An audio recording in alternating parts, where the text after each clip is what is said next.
Firstly, I'd like to congratulate the Health Minister for his very well presented and thorough opening speech and for setting the scene of this debate so very well. I'd also like to thank every member of the public who's made contact concerning this subject, and it's running into the hundreds when you speak to most members. I've tried to reply to as many of them as I can, but apologies to members of the public who I haven't had a response from me. But all of the communications that I've received have been passionate, but also respectful and considered. And it's good to see so much public engagement on this very emotive matter. So I'd like to acknowledge the great work also that has been undertaken by the two civil servants who have led this project and have done a fantastic job in their public engagement and the provision of accurate information on this subject. And I think we all owe them a vote of thanks. Whichever side of the argument you're on, we cannot deny that the communications have been balanced and unbiased. So while I still have reservations in relation to Route 1, terminal disease, I consider that there are merits in further investigating this part of the proposition.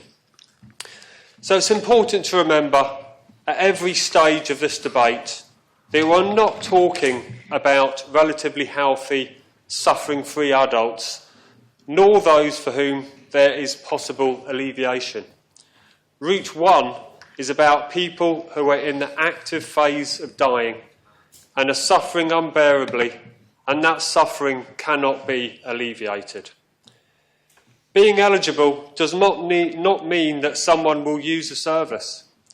In countries where assisted dying is permitted, the statistics show that people only use it when they really need it, and having the option in itself can bring relief.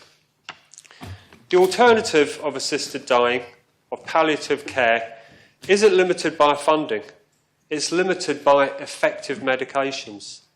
No amount of money proffered to palliative care will bring into existence a drug or drugs that can ensure that everyone is comfortable in their final days.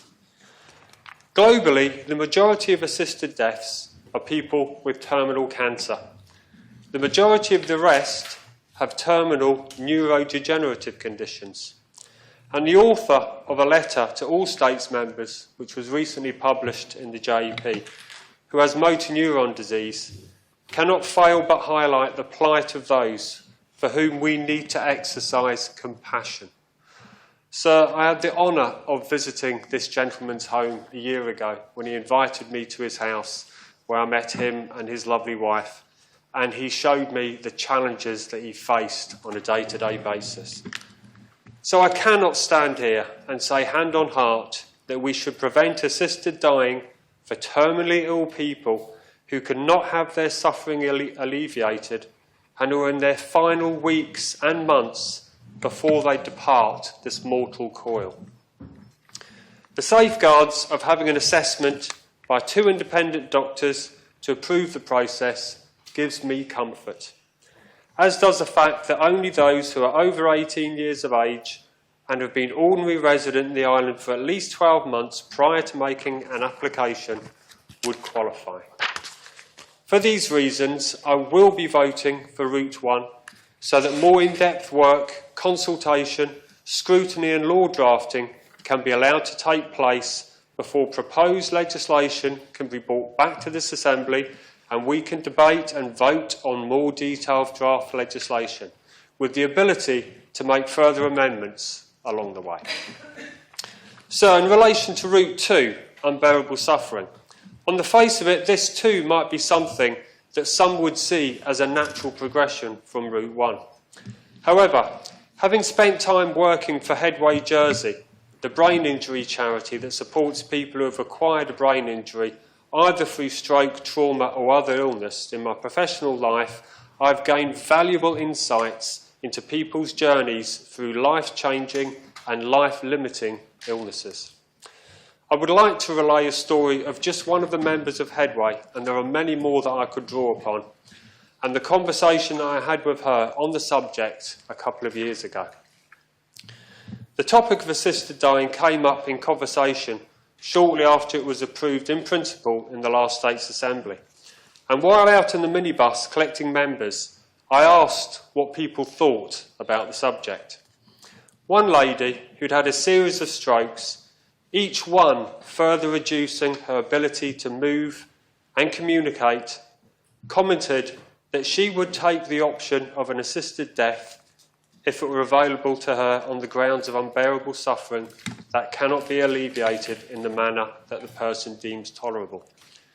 And I asked why, and she responded by saying that in addition to the pain, confusion and loss of self-identity, she had felt that she was a burden on her family, her friends and on Headway itself, as she relied on us so much to get through each week. I replied that we are here at the time as a charity to support both her and her family in any way that we can. And that is exactly why the charity was set up. So I noticed in my communications with this lady that she used what I could only describe as very colourful language. Every second word was a swear word. And I addressed this with her family, and I said, is this a product of her frustration, or is it a product of her stroke, that she uses language that I could never repeat in this assembly, sir? And indeed, they would be out of place in most of the roughest pubs around the island. And her daughter said, no, she pretty much always speaks like that. So it just shows sometimes how you can be so wrong about people. But so with the right support, this lady went on to find that she had an incredible talent for needlecraft, and she has since regularly entered her works into the Eisteddfod, always receiving top prizes for her endeavours. While her stroke was indeed life-changing, with the help of Headway, she was able to focus on her creative side and discover that she had a latent ability. The joy that she brings to so many people by exhibiting her works may only be a small consolation for what she has been through, but it illustrates that people who are affected by life-changing circumstances can find new ways of living if they are properly supported and are allowed to rediscover and reimagine their lives and see life through a different lens. So I pay tribute to the staff at organisations like Headway and the many other charities that support services for their dedication and commitment in facilitating a transition to new ways of living for people that need their help.